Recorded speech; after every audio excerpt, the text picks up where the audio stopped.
원자재를 알면 경제의 흐름이 보인다. 매주 금요일 원자재 랩 코너입니다. 함께해 주실 인베스팅닷컴 김수현 매니저 모셨습니다. 우리 김수현 매니저 우리와 함께한 게 2월 22일부터였고요. 네. 하고 지금 인베스팅 누나라는 별명을 갖게 됐는데 인베스팅닷컴에는 언제부터 일을 한 겁니까? 저요 한 3년 됐는데 이제 코로나 터지기 전에는 금융 콘텐츠가 이렇게까지 확 퍼지진 않았었던 것 같은데 네. 그 격변의 시기에 함께 있었던 것 같습니다. 그렇죠. 제가 네. 늘 말씀드리지만은 최근에 지하철 이렇게 타면은 다 그 인베스팅닷컴으로 시세를 왜냐면 국내만 지금 투자하시는 게 아니라 이 해외 투자 서학개미가 정말 많이 늘었잖아요. 맞아요. 네, 그걸 보시는 분이 많이 있고요. 또 뭐 조금 이따 또 말씀드리겠지만은 우리 인베스팅 누나 김수현 매니저가 낮 12시쯤에 어떤 경제 방송, 주식 어떤 모 방송에 또 앵커를 하고 있고요. 그 회사 일도 더 많이 바빠지셨다고요. 네, 지금 회사도 다니고 있고 대학원도 다니고 있고 아기도 키우고 있잖아요. 근데 그리고 앵커도 그 TV 네. 앵커도 하면서요. 근데 회사 일이 너무 많아지다 보니까 좀 회사에 새로운 동료가 좀 같이 했으면 좋겠다, 누가 왔으면 좋겠다고 기도를 하고 있었는데 네. 경력직 기자를 뽑는다 그러더라고요. 회사에서요? 네. 그래서 너무너무 이제 지금 반가운 마음으로 미리 버선팔 마음으로 기다리고 있습니다. 누가 온 건 아니고요. 네, 지금 모집 중이거든요. 그렇군요. 네. 저도 기자인 걸 알고 계시죠? 네, 그럼요, 원스한테 그럼요. 기자. 너무 네, 고급 경력직 인재라서. 기자. 네. 자, 오늘은 어떤 주제로 가지고 오셨나요? 네, 요즘에 뭐 넷제로, 친환경 요게 가장 핫한 키워드잖아요. 네. 그래가지고 오늘은 이제 물에 대한 이야기를 한번 해보면 어떨까 싶어요. 우리가 그런 거 다 했네요. 그렇죠. 그쵸? 전기 자율주행 때 2차 전지하면서 막 그때 들어가는 거 뭐 니켈 이런 거 다 했었죠. 네. 태양광, 폴리실리콘도 했었고요. 맞아요. 풍력했고 우라늄, URA도 했었고 이제 마지막 물입니다. 오늘은 물에 대한 이야기 또 물에 대한 투자는 어떻게 할까를 살펴보게 될 텐데 과학 시간에 중학교 때 배우죠. 물이 한 지구의 70%? 맞아요. 네. 근데 그 중에서 우리 인간들이 사람들이 인류가 소비할 수 있는 물의 양이 네. 0.8%밖에 안 된다고 해요. 왜냐하면 나머지는 그 그쵸. 짠물, 염수. 그쵸, 그쵸. 그래서 그걸 또 들여다 보면 지하수가 0.76% 그리고 네. 하천호수 요게 0.01%라고 하네요. 그래서 지금 물 부족 국가도 엄청 많고요. 물 부족에 대한 문제들이 많이 나오고 있는데 지금 어떤 상황들이니까? 네, 지금 요즘에 뭐 뉴스 상당히 많이 나오는데 캘리포니아 가뭄 비상사태 넉 달 동안 이어져가지고 네. 뭐 가구용 뭐 수자원 상당히 고갈이 많이 됐고요. 네. 미국의 상징이죠. 이 후버댐의 수위가 세계 2차 대전 이후에 가장 최저치라고 해요. 이게 지금 아직도 최저치가 안 된 거네요. 네. 비가 그 막 나온 뉴스도 아직도 안 오고 있나 봐요. 그렇죠. 네. 네, 그래서 이게 도미노처럼 이게 경제적인 차질까지 넘어가는데 네. 이게 이제 우리 연초에 기억나시죠? TSMC랑 반도체 물 부족 때문에 공장 가동 멈추고 난리도 네. 아니었잖아요. 예. 이거에 또 이어서 댐 수력 발전이 멈추면서 농산 차질 생기고 작황 부진 생기고 농산물 가격 올라가면서 에그플레이션 우려까지 이어졌습니다. 이게 공업에도 영향을 미치고 농업에도 영향을 미치고. 네.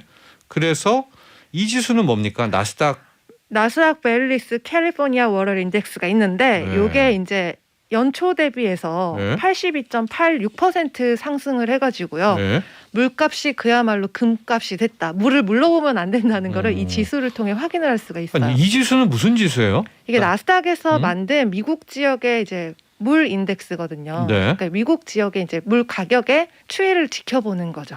네. 이게 물 가격 이거는 전 세계는 안 되겠네요. 그쵸? 그렇죠. 물 네. 가격이 천차만별이니까. 미국 기준입니다. 하고 조금 이따 우리가 다뤄볼 것은 이제 물 기업이라든가 그렇죠. 물 ETF 이제 이런 거가 좀 어느 정도 이제 투자하고 이것은 하나의 이제 지표로서인데 물값도 많이 올랐다 이렇게 네. 보면 될 것 같고요. 수질 오염도 더 심하니까 뭐 더 앞서 말한 이런 물 부족 문제는 커지겠네요. 네, 엄청난데 지금 뭐 수자원, 지역, 도시 이렇게 들어가는 거에 2040년까지 지금에 비해서 66%나 줄어들 거다라는 얘기가 있는데 네. 또 이 물 부족 현상에도 이제 물에 대한 이 정화에도 빈부격차가 있다고 해요. 그래서 물이 이렇게 정화되고 운송되는 것에서 어느 정도 손실이 발생을 하잖아요. 예. 그게 선진국이 10에서 30% 정도인데 이제 신흥국 같은 경우는 무려 70%나 이게 위험성을 감수하고 있다라는 결과가 있더라고요. 하여간 뭐 우리가 정화나 이렇게 물 깨끗하게 만드는 그런 시설들도 또 뭐 네. 완벽하지 않다 뭐 그런 거였었고 본격적인 이야기 앞서 또 이것도 봐야 되겠. 미국 인프라 예산에도 물 관련 예산들이 많이 들어있다. 맞아요. 뭐 인프라 하면 저희가 뭐 원자재 뭐 기준으로 따졌을 때 뭐 구리나 철광석이나 약간 이런 건축, 도시, 철도 이런 쪽으로 좀 많이 살펴봤었잖아요. 네. 근데 이제 바이든 정부에서 이제 수도 저장 시설에 50억 달러 그리고 수도 인프라에 550억 달러를 투자할 예정이다라는 결과가 있더라고요. 네.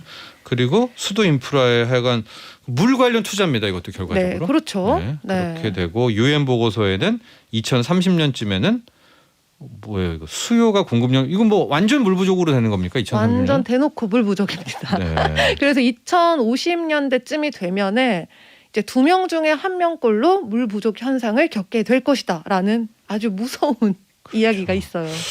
우린 특히 지금 이제 물에 대한 고마움은 잘 없잖아요. 그렇죠. 하고 부족함도 잘 없고 아주 생수도 비싸긴 하지만 또 이게 가격이 또 뭐 그냥 적응할 만한데 당장 2030년부터는 굉장한 타격이 시작된다라고 하고 있고요. 바로 좀 이야기를 투자 쪽으로 가보도록 하겠습니다. 이제 그러면 많은 분들이 그럼 어느 기업을 또 장기 투자 한번 해볼까? 2030년까지로 네. 한번 돈다면 어떤 기업들을 먼저 소개를 해주시겠습니까? 네, 일단 아까 말씀드렸던 지수 추이를 보면은 투자를 해야겠다. 물을 정화시키는 쪽으로 투자를 하는 게 제일 빠르겠지라고 네. 생각들을 하시거든요. 예.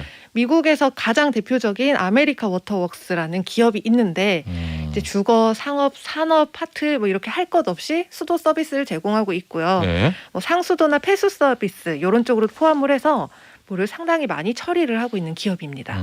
아메리칸 워터웍스 네. 이게 이제 뭐 종목번호 티커번호로는 AWK를 치면 나오나요? 네, 맞아요.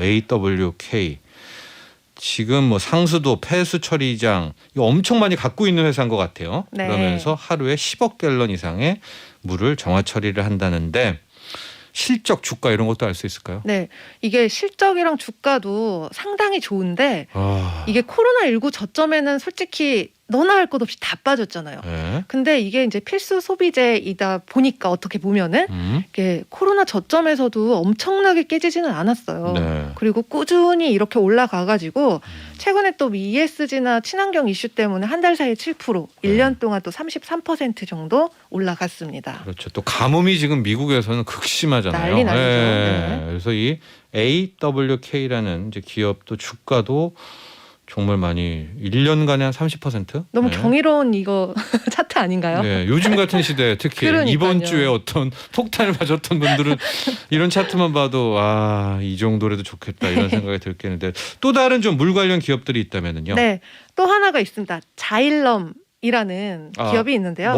뭐 칠까요? XYL. 네. 네, XYL. 네, 이쪽은 치는데요. 또 공공기관 유틸리티, 상업용 부동산, 농업 이런 음. 쪽으로 들어가는데 폐수 처리, 식수 수집, 워터펌프를 만들고 있고요. 예. 역시나 아까랑 비슷하게 코로나 저점에서도 깨지지 않고 아주 견고하게 상승세를 그려가고 있습니다. 예. 네. 뭐 최근에 주가나 이런 것도 함께 좀 계속 설명을 해주신다면요. 네, 지금 어제 종가 기준으로는 133.94달러에 마감을 했는데 네. 이게 지금 빠졌던 거는 장이 전체적으로 좀 흔들렸었잖아요. 예. 그래서 이제 빠졌던 거지만 연초 대비해서 32% 올랐고 음. 1년 동안 거의 60% 가까이 상승세를 그렸어요.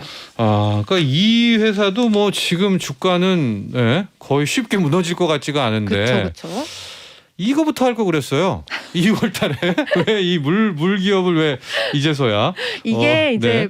물을 원자재로 이렇게 볼 수 있기도 한데 이제 기후 위기라는 테마가 있기 때문에 매크로 리스크를 해지하기 좋은 또 종목이다라는 네. 장점이 있더라고요. 그렇습니다. 그래서 이제 세계 물 산업 시장 규모를 좀 보면 어떻게 바라보고 있나요? 이게 뭐 어마어마하게 커질 것으로 예상하고 있네요. 네, 작년에 약 919조 원 규모였는데 네. 2024년까지 3.4% 성장을 예고하고 있어요. 네. 그러면 확 와닿지가 그게 않잖아요. 매년 이렇게 성장한다는 거잖아요. 그렇죠. 나날이 뭐 그 인구가 계속 늘어나고 이건 부족하니까 네. 그렇게 되고 있는 추세고 이제 반도체 시장이 작년에 이제 500조 원이었잖아요. 네. 근데 이거의 2배 정도라고 하니까 네. 물이 얼마나 물러보면 안 되는지 체감을 확 할 수가 있죠.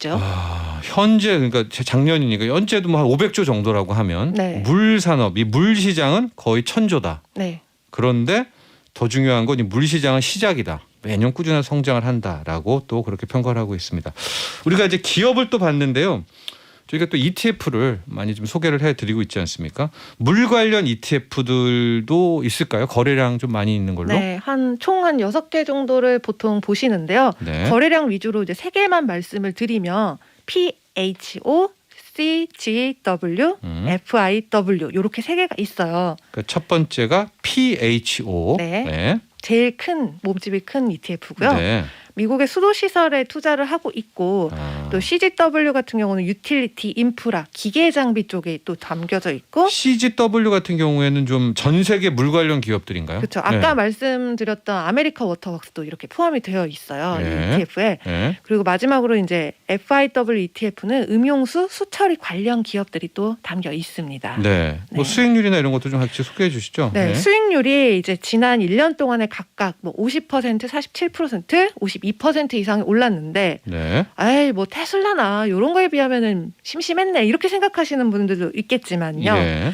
이제 S&P 500을 추종하는 스파이가 1년 동안 34% 올랐고 우리가 또 많이 투자들 하시는 사학개미들이 사랑하는 QQQ 1년 동안 40% 오른 것과를 대조를 했을 때 그 QQQ는 수익을 나스닥 따라가는 거잖아요. 그렇죠. 네. 그걸 상회하는 결과를 보였다. 음. 테크주보다 사실 잘 갔던 거죠, 이게. 그렇습니다. 최근 1년에 보면 어쨌든 원자재가 다 주목을 받았지만 물도 우리가 못지않게 은근슬쩍 굉장히 많이 늘어났다는 것을 일단은 확인할 수가 있을 것 같은데요.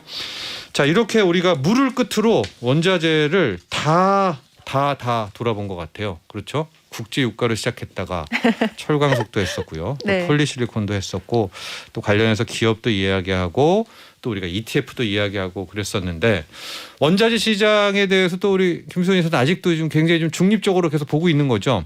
저는 이제 원자재 그럼요. 슈퍼사이클이다 이렇게 보고 있고. 올라갈 수밖에 근데 없을 것 같아요. 네. 이게 왜요? 왜냐면 뭐 바이든의 인프라 정책이나 이런 기획들이 너무 약속한 것들이 너무 많기 때문에 네. 거기에 당연히 투입될 수밖에 없으니까 네. 일단은 그 약속들을 지키는 데까지만 해도 약 얼마 정도 오를 것이다 하는 것들이 너무 많잖아요. 그래서 네. 원자재 끝없이 우리가 지켜보고 연구를 해야 될 것 같아요. 네. 원자재 같은 경우에는 보통 우리가 뭐 국제 유가라는 원유 ETF를 가장 뭐 중심으로 삼는 게 좋은 건가요? 그렇죠. 그리고 CRB 인덱스처럼 뭐 네. 한 18개, 19개에 들어있는 그 지수 자체를 이렇게 보는 것도 전반적인 추세를 볼 때 도움이 될 것 같고요. 네. 저는 또 이제 에그플레이션 문제가 우리 솔직히 한때 했었죠. 네, 네. 지금 인플레이션은 조금 이렇게 됐다. 테이퍼링 문제가 좀 이렇게 되면서 조금 어떻게 보면 늦춰졌다? 이런 네. 개념으로 볼 수 있겠지만 우리가 진짜 제일 많이 피부에 와닿는 것은 그쪽인 것 같아가지고 예. 예, 날씨나 우리 입에 들어가는 먹는 것들이나 피부에 닿는 것들 요것들을 좀 더 좀 가깝게 볼 필요가 있다고 생각을 하고 있어요. 네. 그렇습니다. 뭐 저희가 마지막 시간이 됐습니다. 오늘 그래서 이제 계속해서 한번 좀 정리를 하는 코너가 됐는데요. 원자재가 이런 광물, 유가가 있고 광물이 있고 네. 농산물이 있었는데 네. 지금은 이 세 파트가 모두가 다 이제 시세가 나고 있는 그런 그쵸, 상황이 그쵸. 돼버렸죠.